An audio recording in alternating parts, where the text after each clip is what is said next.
Bueno, bienvenidos a esta nueva edición del podcast del Parque Científico. Hoy contamos con Juan Carlos Ferrer, que es CTO y cofundador de B-Motion Tech.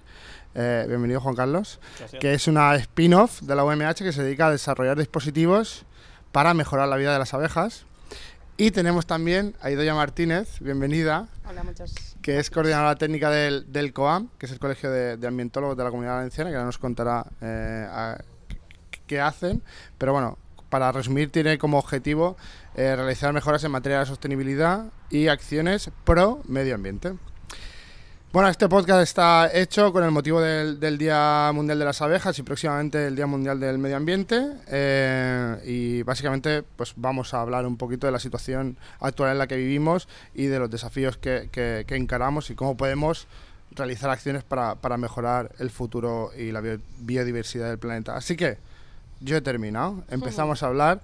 Si quieres, Idoia, porfa, cuéntanos quién es Idoia y qué es el COAM y sobre todo también qué hacéis en el día a día en el COAM. En nuestro colegio. Bueno, pues yo soy Idoia Martínez, soy ambientóloga por la UMH y llevo más de 10 años trabajando coordinando las actividades del Colegio de Ambientólogos de la Comunidad Valenciana. Además trabajo en la empresa privada haciendo temas de sostenibilidad ambiental como técnico de medio ambiente y gestión de residuos, sobre todo residuos industriales. Pero en el colegio lo que hacemos fundamentalmente es prestar servicios profesionales a los ambientólogos y ambientólogas de la Comunidad Valenciana. Así que, bueno, fundamentalmente lo que tratamos es de orientarlos en su vida profesional y también tenemos una escuela profesional en la que, bueno, tratamos de cubrir todas esas carencias o novedades a nivel formativo que puedan tener los ambientólogos y ambientólogas y que siempre nuestro objetivo fundamental y nuestra razón de ser es la sostenibilidad, la conservación del medio ambiente y todo, de las formas que lo quieras decir, ¿no? Y en el día a día, o sea, lo que hacéis es prestar atención o servicio a ambientólogos. En el día a día, ¿cómo es el trabajo ahí en el COAM? Desde hace muchos años trabajamos totalmente online, así que nuestro día a día es resolver consultas técnicas o menos técnicas también de los colegiados. Bueno, pues pueden ser sobre si pueden realizar o no determinados tipos de proyectos, si a veces también el tema es de orientación académica, quiero estudiar un máster, qué máster estudiar o qué hago en mi vida. Esa también es una clásica, ¿no? Un poco esa orientación profesional de cara a cómo plantearte tu futuro profesional ya una vez que has terminado aquí en la universidad.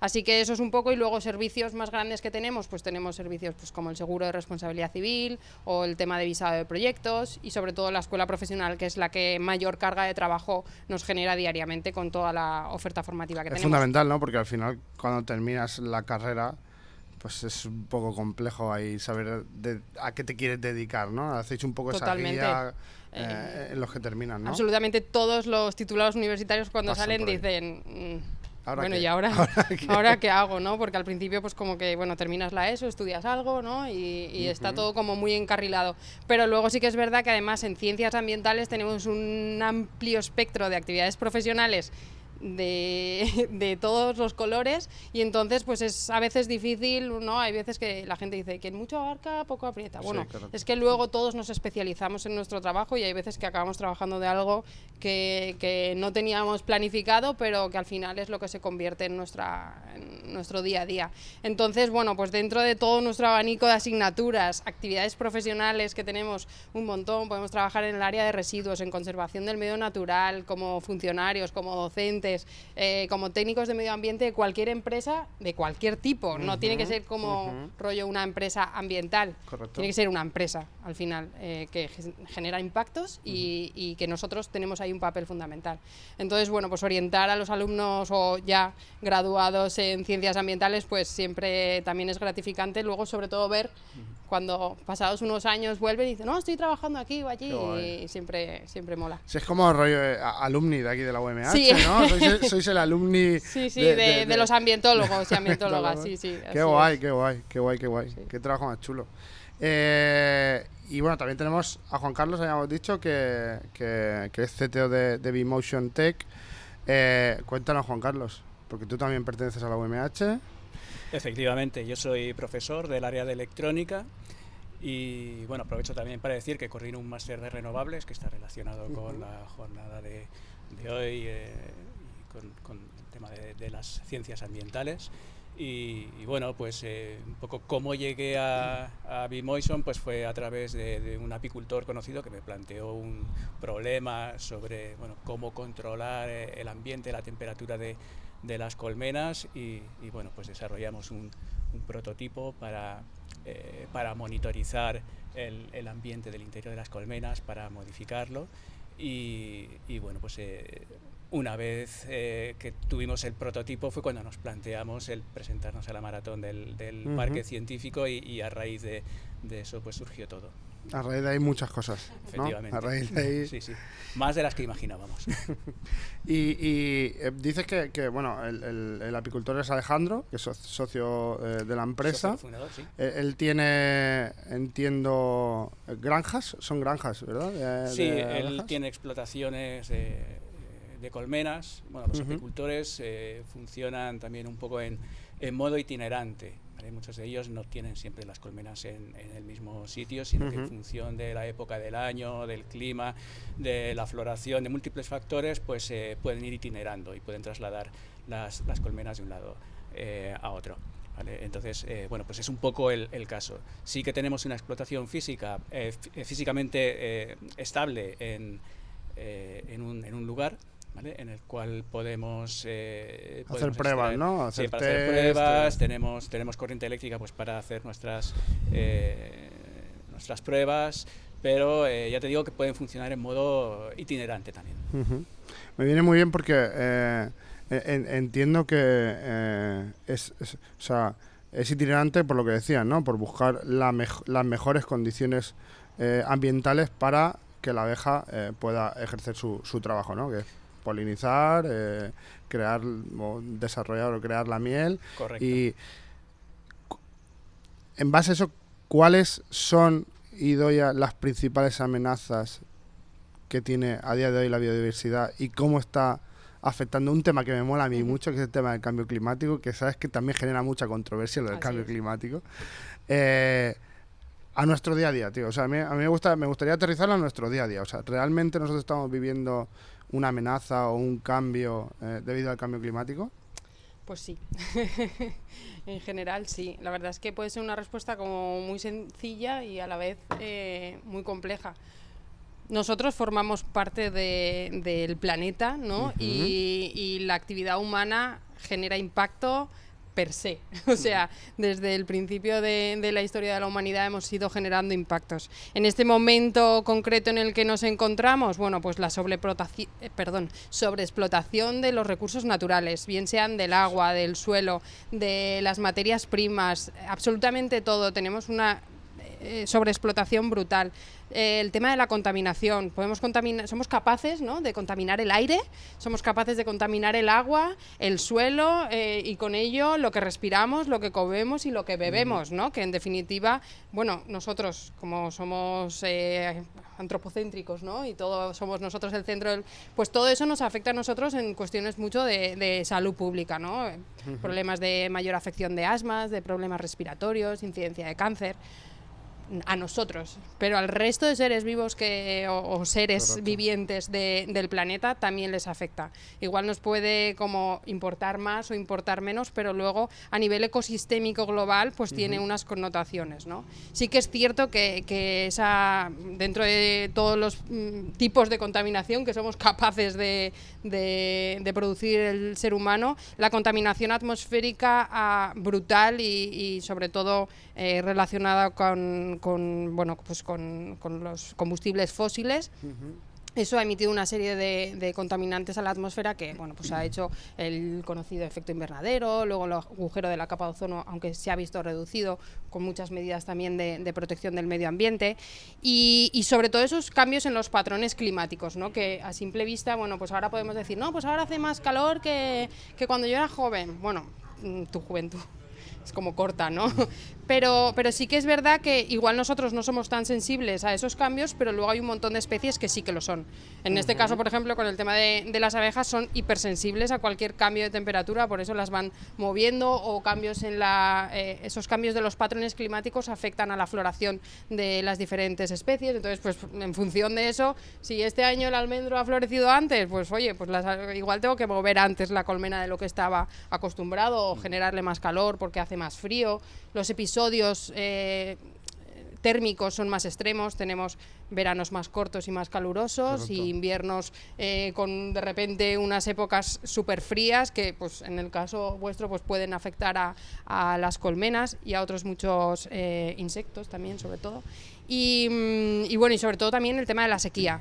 Los regímenes de precipitaciones han variado muchísimo y eso pues afecta muy mucho a toda la vida de los seres humanos y también de la fauna y de la flora. Es que tengo la sensación como que a veces lo interiorizamos bueno, pues hace más calor que hace 2 años, o el verano es más largo, es más corto, sí. Y como que lo hacemos ya costumbre. Está. Como si fuese... Ya lo hemos dicho y... Claro, como si... Bueno, no pasa nada, ya está.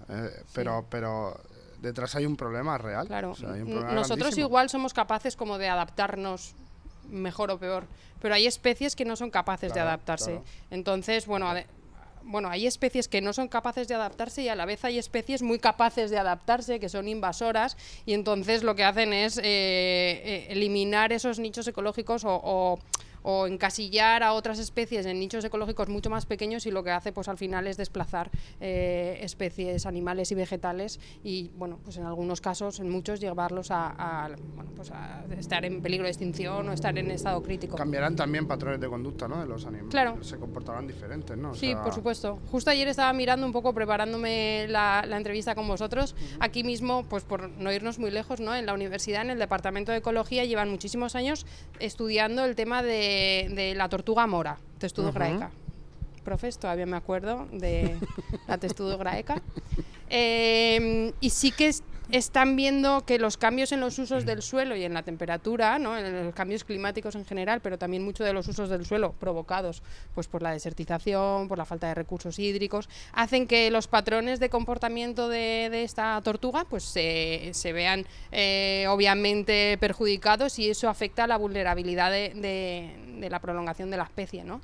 Entonces, bueno, pues sí, porque tienen menos capacidad de adaptarse al cambio. Claro, ¿no? Y bueno, pues los organismos, no todos estamos capacitados. Nosotros pues te pones el aire un poquito más fuerte, más tiempo, y sales por la noche. Sí, en lugar de pantalón largo, pantalón corto o tirante, pero tenemos soluciones que impactan también en el medio, pero son diferentes. Sí, es brutal. Al hilo de lo que comentaba Idoia, me ha venido a la cabeza también una conversación con otro apicultor hace el tema de cómo alteramos el medio ambiente y la sensibilidad de las distintas especies.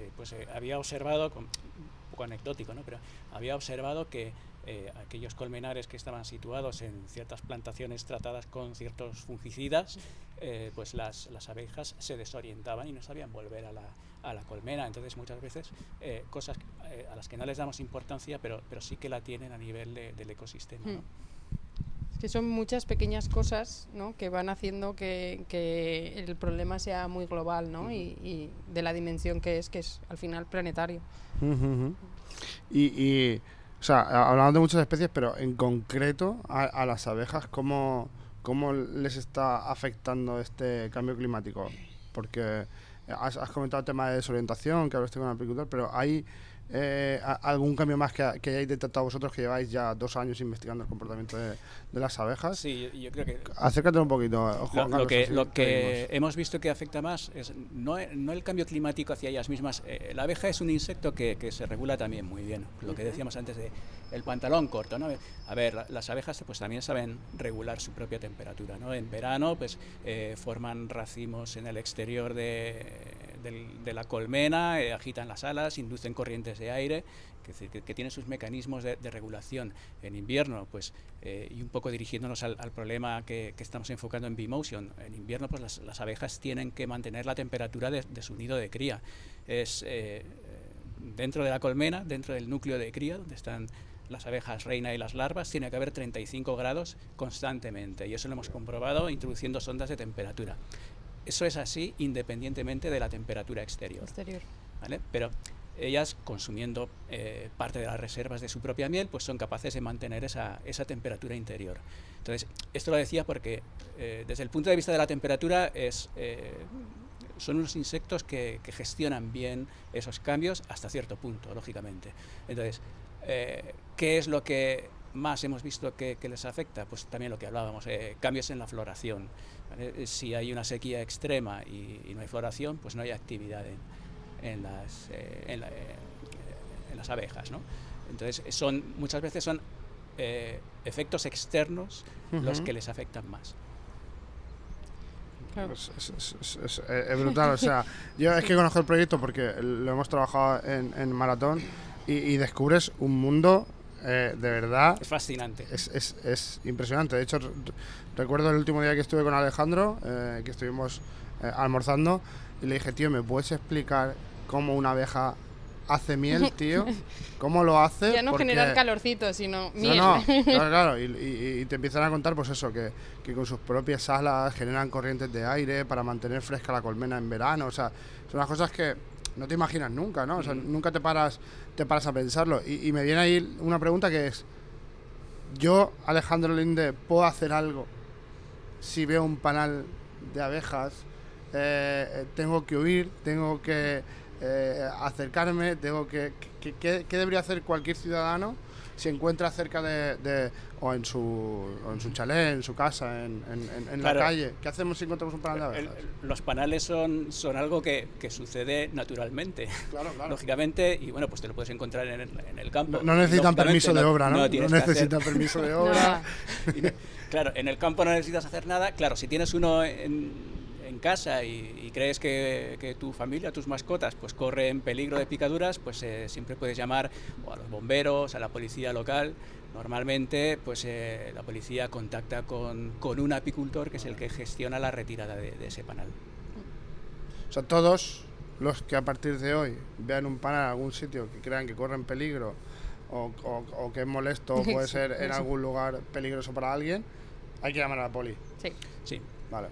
Y ellos se encargan de contactar con un apicultor y vale, pues dejamos ese mensaje. Y plantar flores. Yo lo que hago es plantar flores. Pero y para si favorecer las ves así la medio polinización, atontadicas, pues ponerlas cerca de agua, pues que aunque sea una. Digo, bueno, esta que sobreviva, que no sea por mí, ¿no? Que vaya a tener problema. ¿Las abejas cuando te pican se mueren? Eso es un mito que... Yo creo que sí. A mí a veces me han picado 2. No sé si me ha picado 1 o 2 veces o 2. Es como que con el aguijón salen... El aguijón se queda ahí, sí. Queda. No, la verdad es que yo no soy un experto en abejas. Ya, como decía, yo estoy metiendo en un marrón, Sí, efectivamente. Lo poco que sé de las abejas es porque lo he aprendido últimamente por este proyecto. Es mejor mantenerse al margen y que no te piquen. Como estamos con las abejas, vamos a ver producto, o sea, porque al final vosotros habéis desarrollado producto. Detállenos un poco, Juan Carlos, qué hacéis realmente, cómo es el prototipo ese que hablabas, que hicisteis antes de entrar en Maratón, el por qué lo hicisteis, ¿no? Y cómo favorece a la vida de las abejas. Sí, el prototipo va dirigido sobre todo a lo que es la época invernal, ¿vale? Un poco conectando con lo que decía antes. En invierno la colonia pues tiene que mantener la temperatura del nido. Esa es la problemática que solventáis, ¿no? Sí, la problemática es... Exacto. Y para mantener esa temperatura decía que tiene que consumir parte de las reservas de su propia miel. No hay que olvidar pues que el apicultor pues lo suyo es un negocio y tiene que vive de vender miel. Vive de ello, ¿no? Entonces, bueno, podemos tener la idea de por qué no calefactamos, por qué no suavizamos el ambiente de interior de la colmena. Y esta idea no es nueva. Cuando me puse con todo este tema, lo primero que hace un profesor en la universidad es consultar las bases de datos de los artículos y bueno, pues ya me encontré con un artículo de 1941 que ya hablaba de este tema, ¿no? Lógicamente la tecnología desde 1941 hasta ahora ha cambiado, ¿no? Un poco, ¿no? Y bueno, pues nos decidimos a intentarlo. Entonces lo que hemos desarrollado es un prototipo que se acopla a las colmenas. Las colmenas, bueno, los apicultores tienen como opción incluir un módulo en la parte inferior de la colmena que llaman un fondo sanitario, que para entendernos es como lo que hay en las jaulas de los canarios, que tú sacas una bandeja, haces así, la limpias y la vuelves a poner. Un fondo sanitario es eso, ¿vale? Es un módulo que se acopla debajo. Y lo que hemos desarrollado es un sistema electrónico que se añade a ese módulo. En principio se podría, y de hecho lo hemos hecho, se podría acoplar a ese módulo comercial.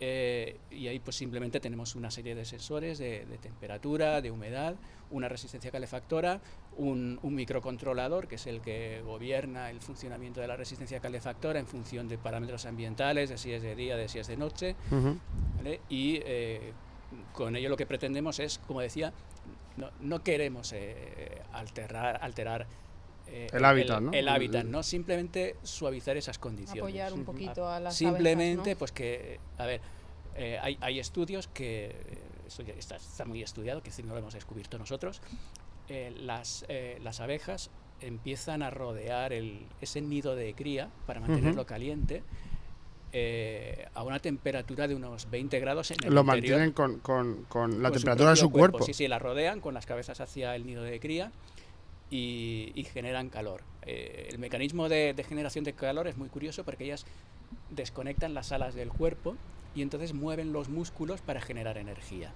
Entonces, de esa manera es como mantienen los 35 grados en esa zona. Entonces, cuanto más frío hace, pues claro, más intenso es ese trabajo, más intenso es ese proceso, más aislamiento necesitan. Entonces, nosotros lo único que pretendemos es retrasar la formación de lo que se llama el racimo invernal, suavizar un poco las condiciones en el interior de la colmena, sobre todo pues de madrugada, pues cuando no hace falta irse muy lejos. Las pruebas las hemos hecho en la huerta murciana y a las 7, 8 de la mañana en el mes de enero, pues hay 5 grados y a 5 grados en el exterior, si no haces nada en el interior, a la altura del fondo sanitario pues puede haber 10 grados, 15 un poco más arriba, pero en el núcleo de cría hay 35. Eso es así. Ostras, tío, qué fuerte. Y así lo que haces es que no tengan que trabajar tanto en calefactar, que no consuman parte de la reserva de la miel, porque al final si trabajan tienen que consumir para poder aguantar. Y si lo ponéis en el fondo sanitario, ¿cómo esa calefacción? Porque da la sensación como que solo afecta a la parte que toca del panal. ¿Cómo? Por convección. Simplemente el calor, si hay una masa de aire caliente y una masa de aire frío, el aire caliente tiende a subir. Y al margen del tema de la productividad de la miel, también intentamos solventar otros problemas. Precisamente cuando en épocas de frío los enjambres se debilitan. Esa debilidad se traduce en mayor propensión a la hora de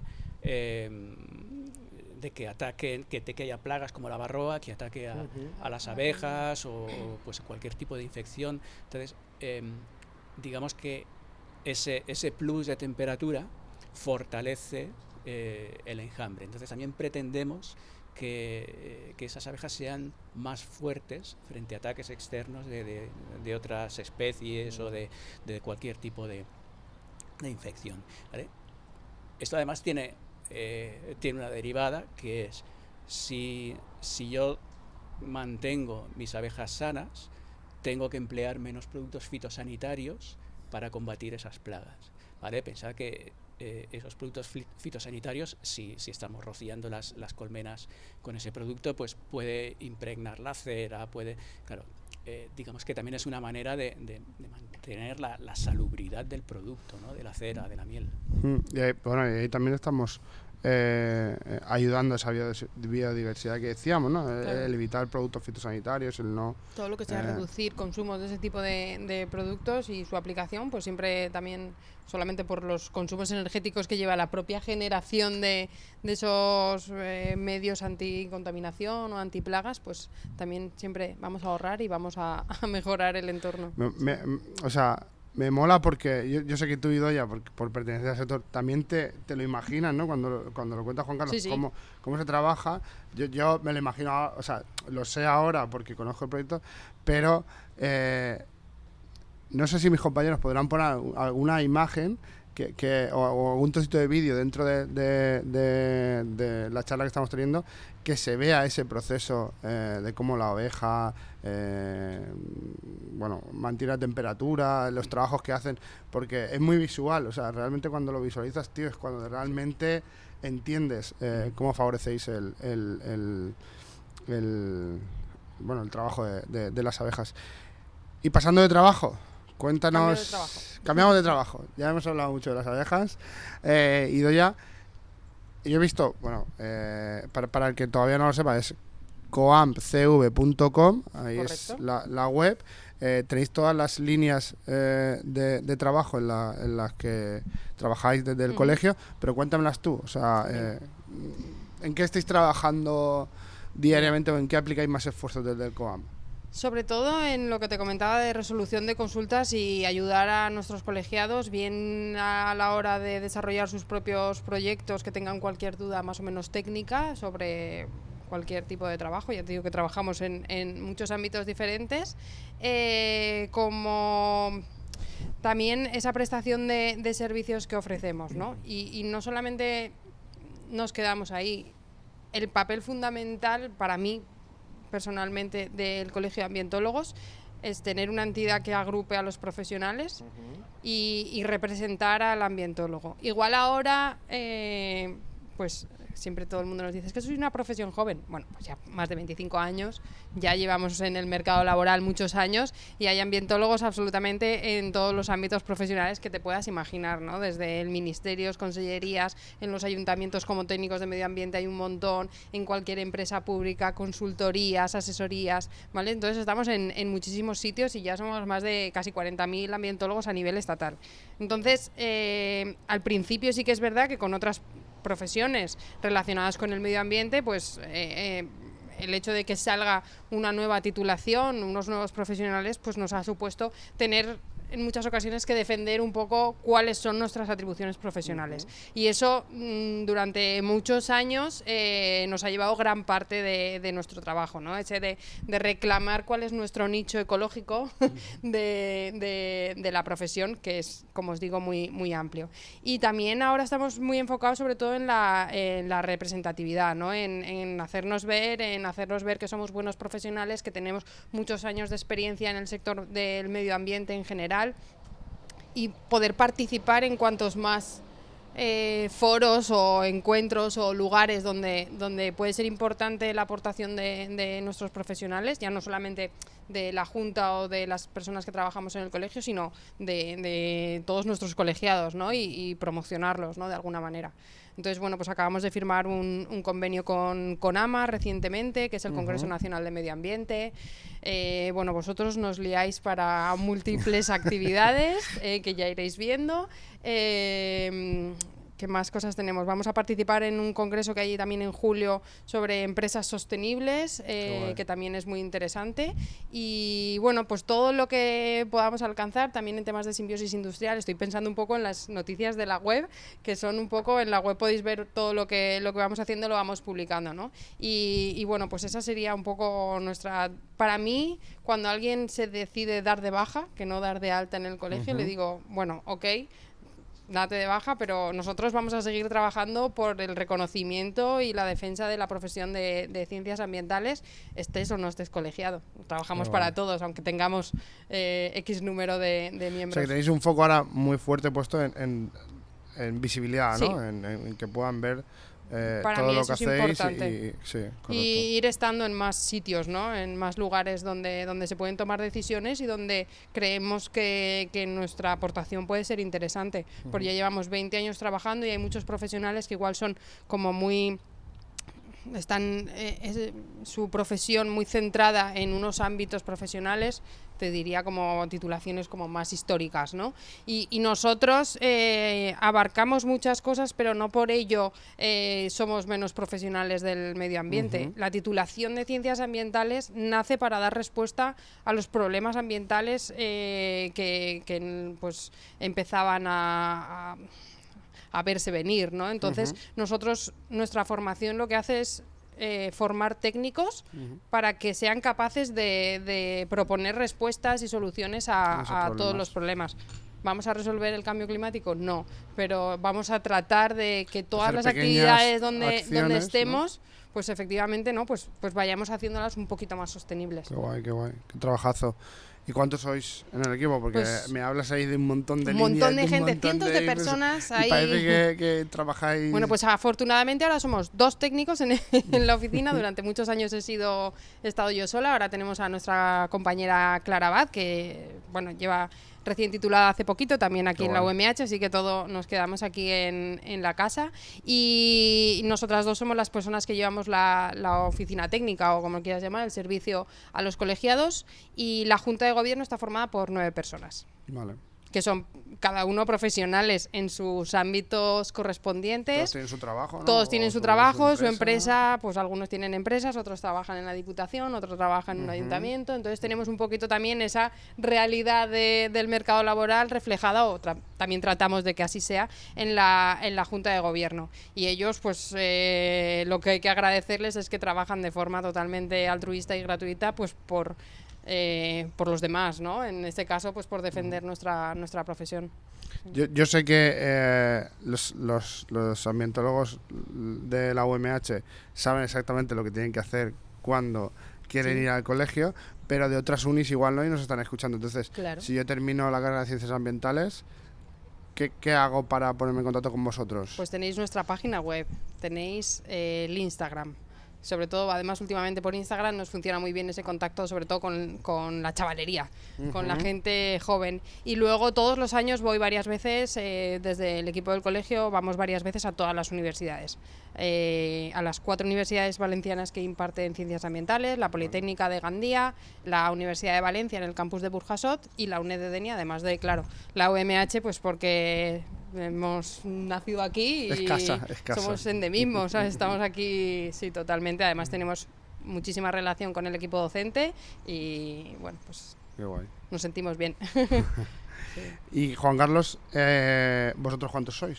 ¿Cuántos sois Nosotros somos el equipo? 3 en el equipo, sí. Vale. 2 apicultores y yo mismo.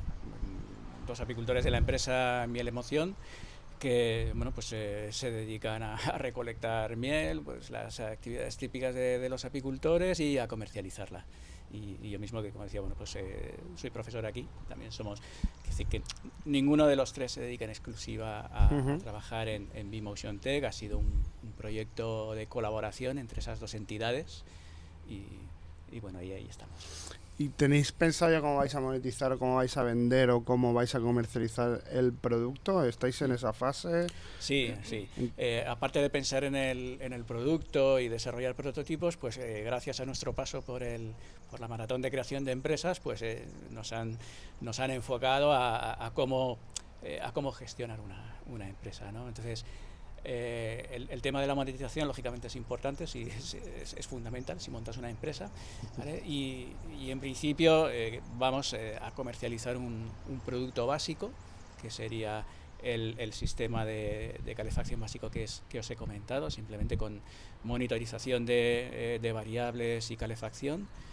Se controla mediante una aplicación móvil.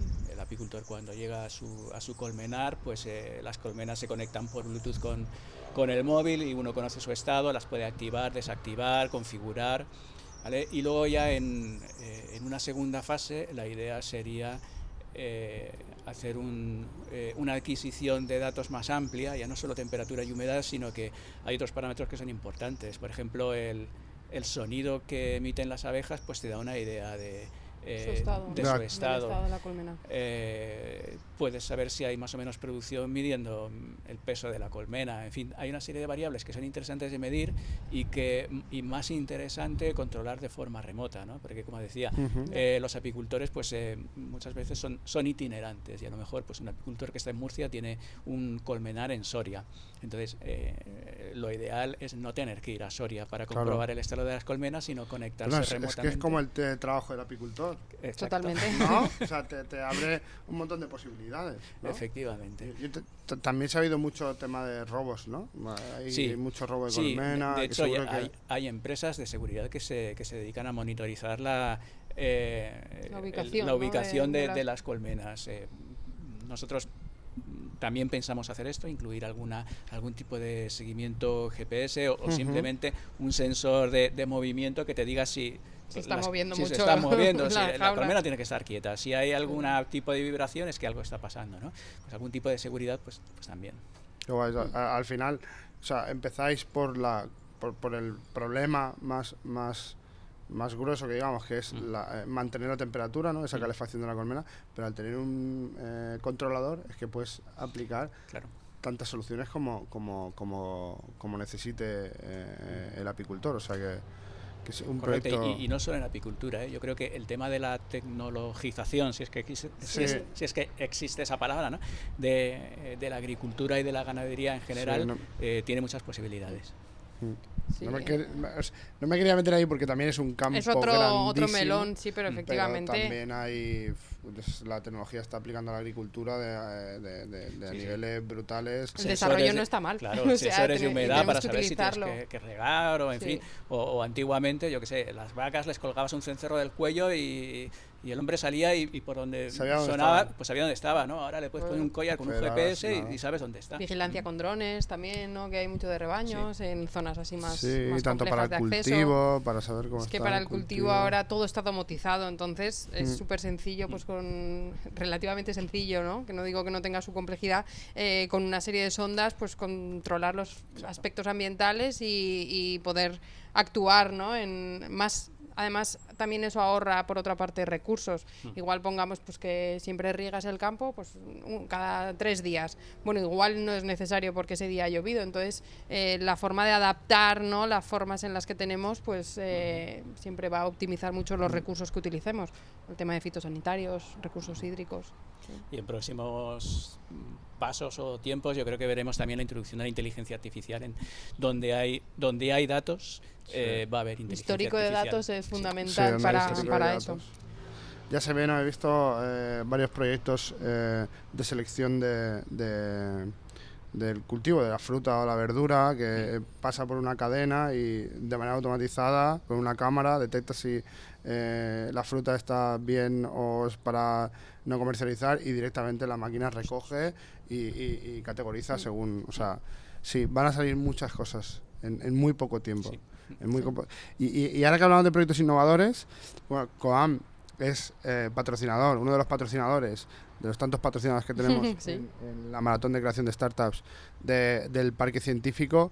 Luego te preguntaré a ver qué os ha aportado a vosotros, pero ¿cómo apoyáis vosotros desde el colegio a estos proyectos emprendedores? Porque tenéis un premio dentro de la maratón. Tenemos el mentoring, ¿vale? ¿Cómo apoyáis? Bueno, fundamentalmente primero conocer el proyecto, que aparte de lo que son las fases del propio maratón, ya podemos ir viendo un poco los tipos de proyectos y luego, una vez que, por ejemplo, este año el premio se lo ha llevado Circu, que es una empresa de ropa de baño sostenible, bueno, pues tratar de conocer bien cuál es toda la cadena del producto, cuál es el objetivo a nivel de sostenibilidad que en este caso la empresa persigue y tratar de apoyarle y de orientarle, porque entiendo que son profesionales de otras áreas totalmente diferentes. En este caso es el diseño de ropa, que es totalmente diferente, digamos, al medio ambiente, más allá de lo que uno como persona pueda querer o pueda investigar. Entonces, pues tratar de darle las herramientas y contactos pues para que ese proyecto sea un poco realidad, ¿no? Y entonces, bueno, pues ya nos hemos ido haciendo cosillas con la empresa y contentos de poder, pues eso, pues llevar esa sostenibilidad a una realidad, ¿no? Sí, que guay. Sí. También os da la posibilidad de ver proyectos nuevos, ¿no? A mí me encanta. Es que es brutal. A mí me encanta conocer pues procesos de producción y ver dónde puedes ser más sostenible o en qué puntos podrías ayudarle. Pero para mí sí que es súper importante que tiene que haber proyectos como muy encaminados hacia la sostenibilidad, ¿no? Por ejemplo, o medioambientales.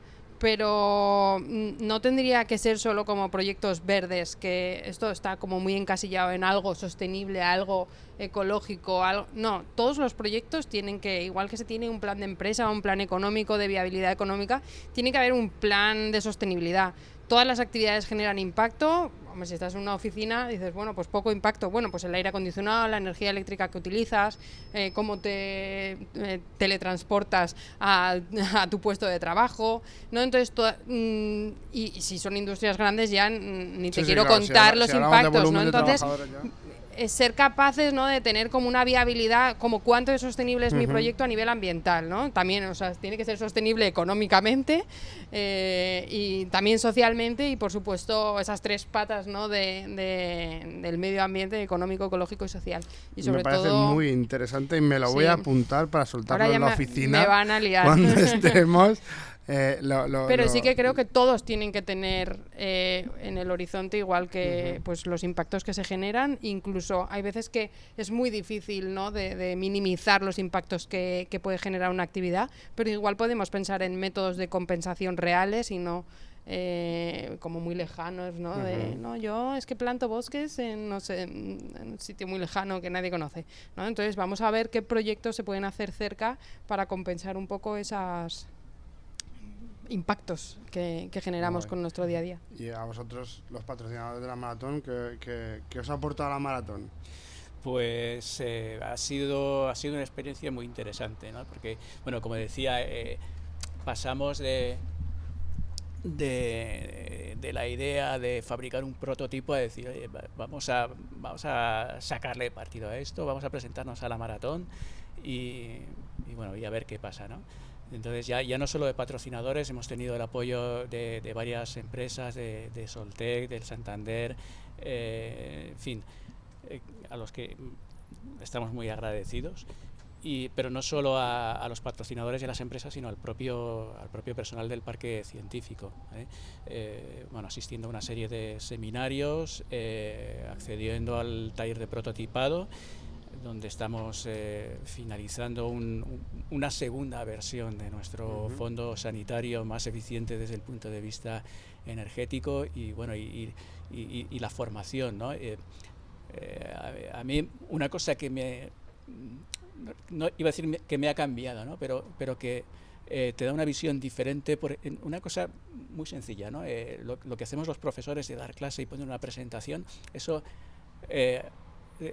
ha cambiado, ¿no? Porque como profesor, pues tú te limitas a transmitir información, ¿no? Es decir, la información tiene que ir a la cabeza, tienes que transmitir unos conocimientos y el que la recibe ya se preocupa de lo que hace con esa información porque luego tiene que hacer un examen. Pero cuando se trata de una startup, cuando se trata de una empresa, la información tiene que fluir de otra manera. Es decir, la información ya no va al cerebro, sino que si va dirigida a un inversor o a un cliente, esa información tiene que ir al corazón, no a la cabeza. Y entonces no estás transmitiendo información de la misma manera. Correcto. ¿No? Ya estás transmitiendo información. Entonces, claro, eso fue una de las cosas que a mí me cambió muchísimo, ¿no? La forma de transmitir esta información. Tienes que me acuerdo. ¿Te acuerdas, verdad? Te cambia el chip total, la verdad es que la maratón cuando me decía eso, es que parece que estés dando clase, ¿no? Digo, claro, si soy profesor. No quería meterme ahí, pero me sale solo. Me lo tienes que vender de otra manera, ¿no? Exacto. Entonces, bueno, pues te abre un mundo muy interesante. Y luego también desde el punto de vista de la investigación, ¿no? Estamos acostumbrados a una rueda de solicitar financiación para meterte en un proyecto, publicar una serie de resultados y luego pues nos quejamos un poco a veces de que no hay transferencia hacia la empresa, ¿no? Entonces es un pozo que hay que salvar. Yo eso siempre lo comento, el tema de la transferencia universitaria, esa vinculación universidad-empresa que vosotros hacéis realidad, ¿no? Pero que muchas veces cuando se estudian, tengo un montón de compañeros que han estudiado tesis doctorales y es en un ámbito súper técnico, que es importante porque tiene su trascendencia, obviamente, pero luego no son capaces de monetizarlo o de decir, vale, y esta realidad...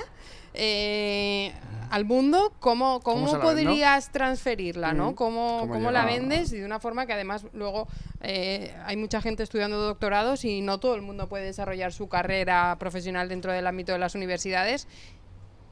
Pues ya que has hecho esto ¿cómo lo transformarías, ¿no? En una actividad empresarial? Y eso nos falta muchísimo. Yo creo que en la universidad también tendría que haber más docencia en ese sentido de...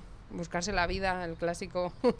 Búscate la vida, ¿no? Y emprende. Sí, sobre todo cómo hacer esa adaptación, ¿no? De esos resultados de investigación que a veces tampoco es necesario que sean grandes resultados, porque lo que hacemos en hacer un superproducto. Claro.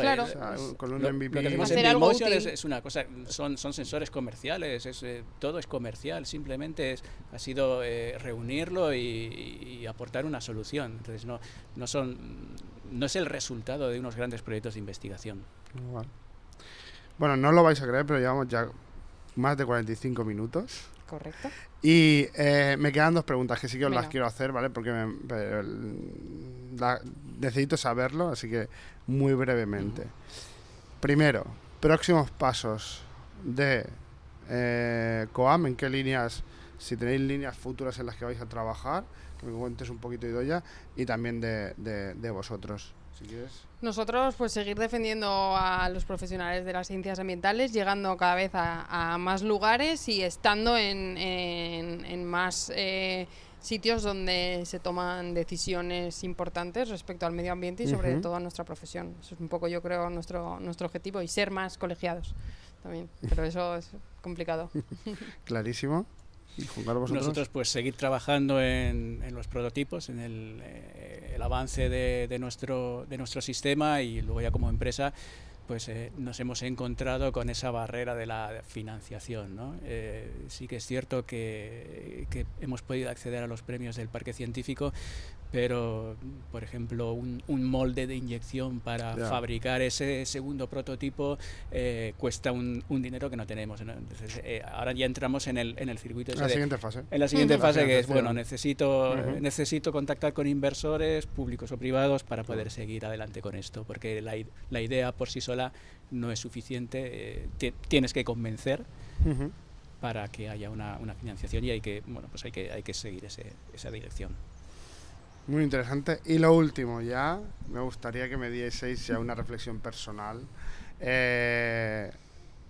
a nivel sostenibilidad, a nivel biodiversidad, a nivel cambio, todo lo que hemos estado hablando durante esta casi hora, y es qué acción o qué acciones llevaréis vosotros muy concretas, algo muy que podamos aplicar mañana, esta tarde, cualquiera de que nos estamos oyendo, para proteger el ecosistema. O sea, que solo conciencia, o sea, tener conciencia de los impactos que generamos, que es gratis, además, o sea, es solamente algo que tienes que hacer tú mismo, y tratar de tomar decisiones adaptadas cada uno a sus necesidades, no caer en ese agobio ecológico que hay, o dicen que hay, ¿no?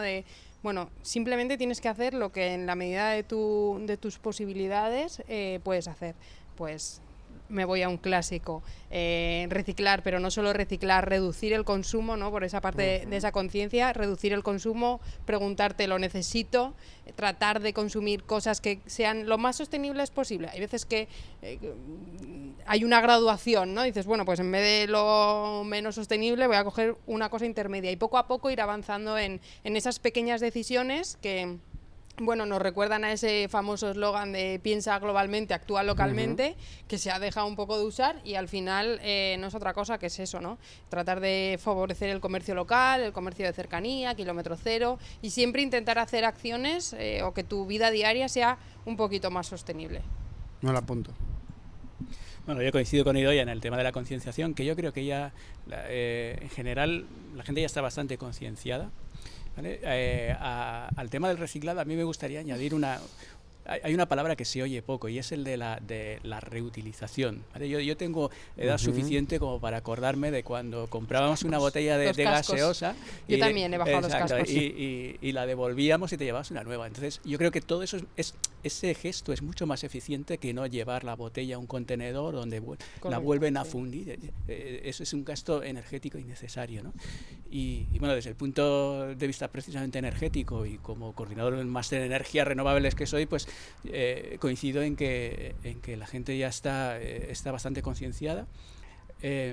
Yo lo que he observado en mi experiencia en este máster es que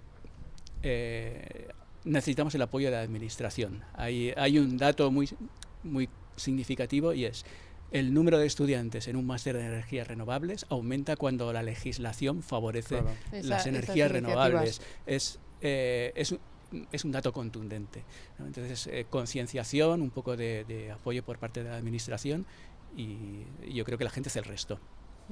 Qué guay. Pues, Idoia, Juan Carlos, ha sido un gustazo poder tener este ratito para charlar con vosotros en este Día Mundial de las Abejas y del Medio Ambiente. De verdad, muchas gracias por venir y espero que nos volvamos a ver en otra charla. Seguramente. Seguro que sí. Una de energías renovables estaría muy bien. De hecho, me lo anoto porque tengo algo de esas líneas de ¿qué vais a hacer? Bueno, pues algo por ahí se cuece, sí. Muy bien. Y nada, gracias a todos por escucharnos y os esperamos en el próximo podcast del Parque Científico. Gracias. Gracias a vosotros por visibilizar nuestro proyecto y hasta la próxima. Muy bien. Chao. Muchas gracias. Chao, chao.